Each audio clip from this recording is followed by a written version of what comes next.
مشتاق لا بقدر شوفك ولا بقدر احكي. اخ يا ابو عبد اخ، وين فقدتوا ما تركت خبر؟ اخ لا اتصلت ولا مرسال منك وصل. اخ لا بشفى ولا بمخفر بين لك اثر. واخ وميت واخ. الو انتي ام عبدو؟ بذات نفسه. وجوزك ابو عبدو؟ لا جوزي ابو محمود، الله يخليك لامك على هالفيلم. ناقصني انا جدين؟ اسمعي ولا تعطيني، ابو عبدو موجود عنا واذا بدك اياه. معلوم بدي هو. ايش عم بعمل عندكم انا بدوخ عليه؟ مو عم باكل هوا؟ لخيال عم بغلي وفوت، فهمني ايش صاير بالزلمه؟ طمني، زلمتك بايد امينه. الله لا يعطيه عافيه، من هي امينه؟ وايش عم تساوي بين ايديها؟ حجي لو اختيني ها. خيو عسكان عندكم ولا عند امينه؟ فهمني ما بدي يشرف على البيت بقى.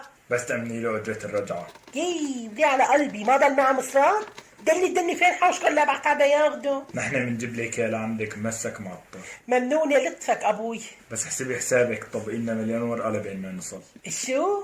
مليون ورقه كره توصيلته؟ ليش بدك تجيبهم القمر ابوي؟ الله يجيبك يا طولة البال.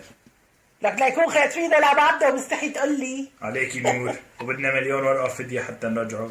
وإذا بدرى حدا بالقصة بدك بركة تعدي 4 أشهر و10 أيام، فهماني علي؟ يا انتو الكاميرا خفية مو؟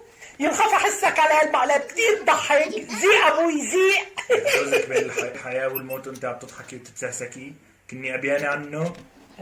يعني حق ابو عبده مخطوف رسمي؟ يعني بدكم مقابلهم مليون ورقة؟ ما تنقص ولا قرش. يبعتكم حليل ان شاء الله بود عملكم باركين. لك ليش؟